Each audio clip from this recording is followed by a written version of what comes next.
Hello guys, good morning. Okay. So ngayon, ang gagawin natin is ang gagawin natin ngayon is kung paano tayo mag-install or mag-set up ng ating Java Home. Okay.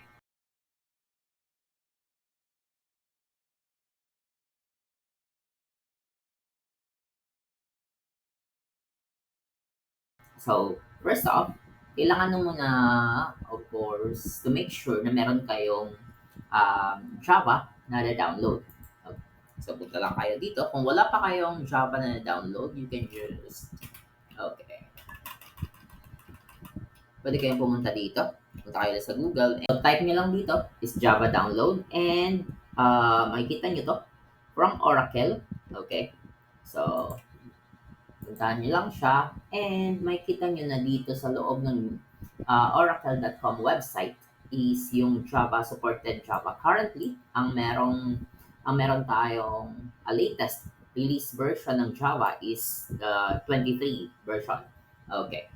So, meron din tayong 21, yung LTS or long-term support ni Java. Okay. So, ito yun. Makikita nyo dyan. Kung gusto nyo naman mag-install ng um, other LTS versions, pwede kayong pumunta dito sa archive. Okay. Dito sa archive, makikita nyo dito yung mga older version ng Java. Okay. Ang ida-download natin is Java 21. Okay. So, sige. So, ito. Okay. So, Java 21. Okay. So, naka-LTS siya. And also, ang gamit ko kasi is Windows. Okay. So, ito yung latest merong long-term support. Okay, para kay Java. So, since naka-Windows ako, pupunta lang ako dito sa Windows. And of course, make sure na yung nakaselect dito sa part na to is 21. Okay. So, yan. Dito ka muna mag-select una. Okay, sa taas. Then, sa Windows. And, kailangan nyo lang siyang i-download. Okay, so, pipiliin ko is etong exe file. Okay, so, magda-download yan. Okay, after nyan. Okay, so, Ah, ito yung na-download nating exe file. Okay, so, pwede nyo siyang i-run as administrator or you can just double-click na lang to. Okay. So, after nyan, mangingi siya sa'yo ng uh, authorization. Okay. Okay, then follow nyo lang um, yung wizard. Okay, so i-keep nyo na lang yung path. Okay, pero tandaan nyo yung path.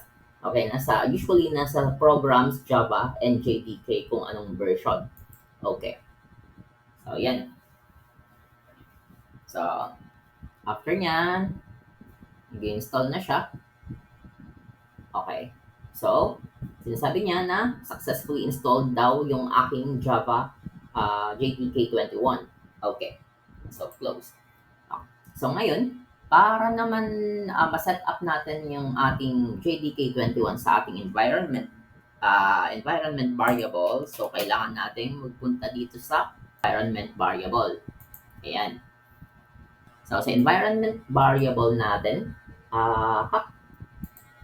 ayan. So, pupuntahan nyo lang yung environment variables and kung wala pa kayo ditong nakaset na Java Home, okay. So, ang una nyong gagawin, sa akin kasi wala pa akong nakaset na Java Home, okay. So, ang una nyong gagawin is to create a new.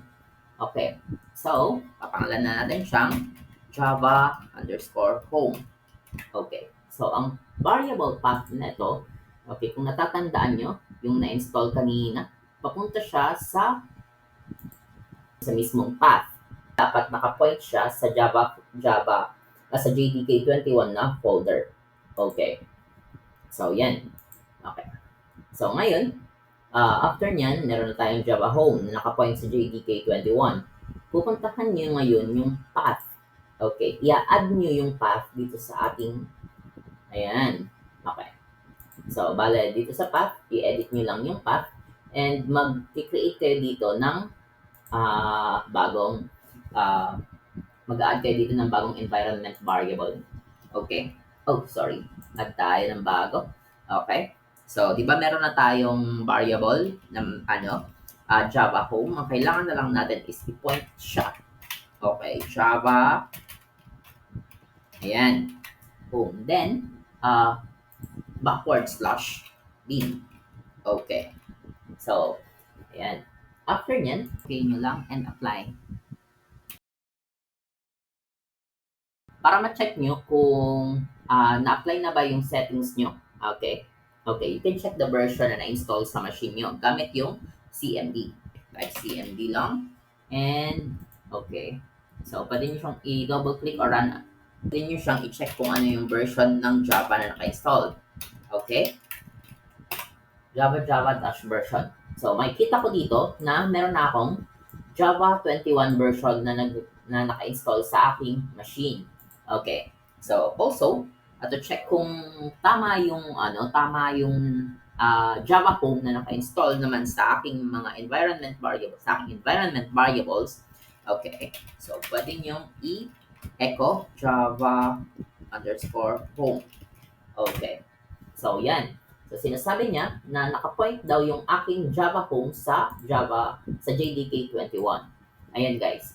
So, kung gusto niyo naman siyang palitan, okay, you can just select kung ano yung nire-require ng application na gagamitin nyo. Pero for now, I suggest na pwede kayong gumamit ng I suggest na ang gagamitin yung version ng Java is yung mga may LTS. Okay, long-term support.